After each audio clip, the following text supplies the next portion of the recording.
yang sederhana sekali dalam hidup sehari-hari, nggak usah jauh-jauh. Mari kita lihat Kejadian pasal 2. Sebelum Papa buat manusia, dia buat apa dulu? Masih ingat? Ayo. Sebelum Papa buat manusia, melahirkan Adam dan Hawa, dia buat apa dulu? Jangan terlalu jauh, setelah bumi dan seisinya. Bukan. Ya. Nah, Taman Eden. Kejadian 2. Dia buat Taman Eden dulu, sebelum ada manusia. Saudara, pelayanan yang menyukakan hati Tuhan adalah buatlah taman itu dimanapun kita pergi. Coba saya tanya begini kepada saudara. Begitu kita mendengar kata taman, yang muncul pertama di benak kita apa? Indah, betul. 1, 2 apa? Segar, betul. 3 apa? Ayo. Nyaman, apa? Otak bisa fresh, betul. Apalagi? Sejuk. Ayo, apalagi? Cepat. Banyak buah, betul. Apalagi? Sebetulnya semua ini penting, saudara. Apalagi begitu kita mendengar kata taman yang muncul apalagi? Indah. Boleh gak kata harmonis? Karena ada bunga yang dipisahkan. Aduh, itu indah sekali. Saudara, kenapa saya punya rasa ini? Ketika saya lama di Eropa, saya itu heran. Kenapa nggak ada negara lain di dunia seperti Eropa? Taman-tamannya itu luar biasa indah. Walaupun saudara nggak semuanya pernah ke Eropa, lihat kalender pernah toh? Ayo, betul nggak? Lihat kalender itu. Terus lihat GTV.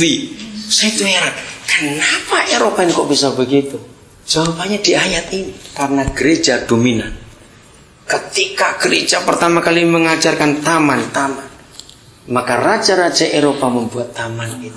Sampai hari ini walaupun nggak ada lagi kerajaan-kerajaan itu, karena monarki sudah runtuh, tinggal Inggris saja sebagian yang lain, tapi masih ada taman-taman yang indah. Yang saya heran lagi, walaupun musim winter, ketika pohonan mati semua, tapi tetap cantik taman itu. Saya heran sekali. Nah, sesungguhnya pelayanan inilah yang Papa ingin kita buat, yang dunia butuh mutlak. Kemana saja kita pergi, buatlah taman itu. Taman itu nggak harus fisik taman, yaitu tadi keindahan. Orang rasa sejuk, orang rasa fresh, orang rasa aman di situ, orang rasa nyaman di situ. Buatlah itu. Jangan cuma kebaktian nggak buat orang aman, karena sudah tahu mau dimintain duit habis ini. Persembahan, perpuluhan lagi. Orang nggak aman. Tadi ketika saudara milih lagu yang kedua, Bapak yang kekal, aduh, saya pertama kali dengar lagu ini saya menangis. Dari semua kata saya paling suka ada kata, kau selalu ada bagiku. Itulah taman itu. Apapun yang kita kerjakan, bentuk pelayanan besar, pelayanan kecil, jangan lupa buat taman itu. Karena itu rencana Papa. Nah, ini yang saya buat sampai hari ini dalam pelayanan. Saya baca atau tidak ya? Tadi pagi saya dapat SMS. Ini anak kami yang dari Belanda. Dia itu sejak umur 8 tahun sudah punya beban Papua. Sampai dikatakan orang tuanya dia itu gila dan semuanya itu. Karena Papua, terus ngomong Papua. Nah, Sabtu yang lalu setelah dari rumah Pak Iwan, itu saya berangkat ke Papua itu sama dia. Dan kami baru pulang kemarin. Dia sempat masuk pedalaman juga. Nah, terus dia ikut ini pertama kali. Wah, dia betul-betul menghabiskan waktunya luar biasa. Tadi pagi dia SMS ini. Selamat pagi ayahku.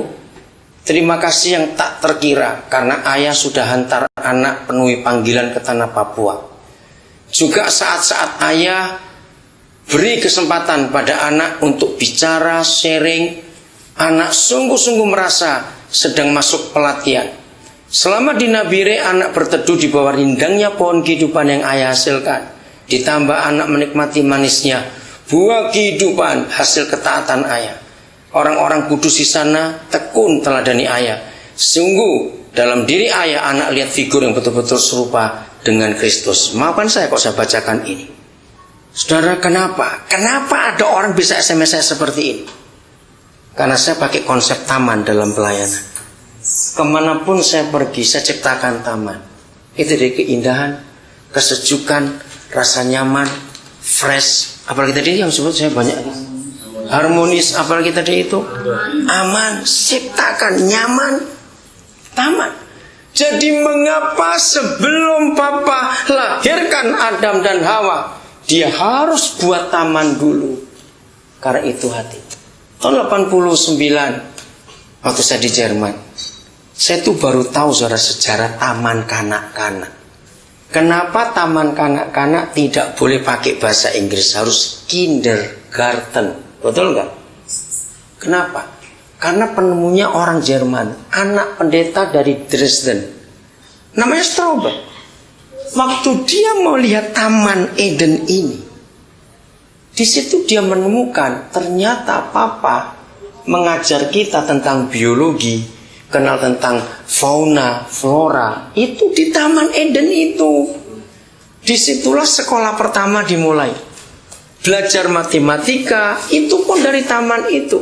Ketika anak pendeta ini menemukan, ayo anak-anak kita ambil daun 1, ditambah daun 2, jadi berapa daun? 2 daun. 2 daun kita kumpulkan, tambah daun 1 lagi jadi 3, ditumpuk, jangan dibakar, simpan jadi pupuk. Kindergarten. Jadi sejarah taman kanak-kanak itu gereja yang mulai, dan tidak boleh di ruang tertutup, harus di taman. Kalau hujan sekolahnya libur. Enak.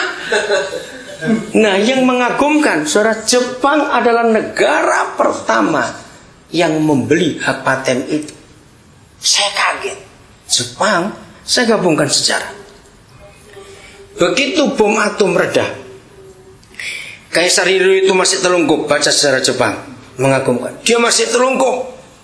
Lalu, apa istilahnya itu? Pokoknya juru bicara kerajaan memberitahukan aman, baru Kaisar bangkit. Jepang mencatat kata pertama Kaisar Hirohito waktu dia bangkit setelah bom itu, dia tanya begini, bukan tanya ada berapa yang mati, berapa yang hidup, tidak. Dia tanya, hitung sisa berapa guru yang masih hidup. Dia tanya guru, sudah.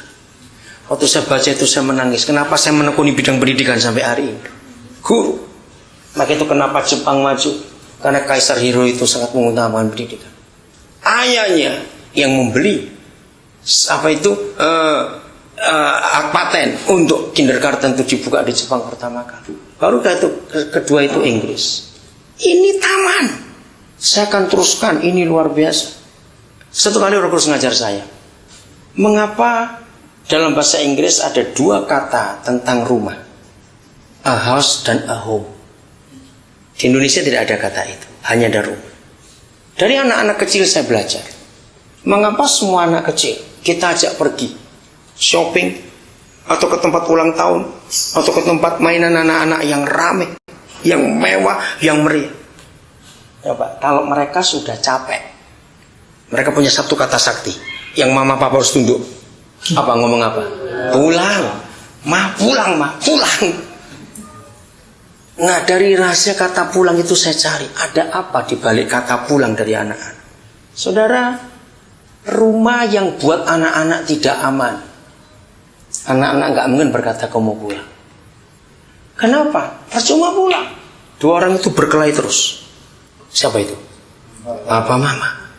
Anak yang papa mamanya ribut terus, gak akan bisa berkata pulang.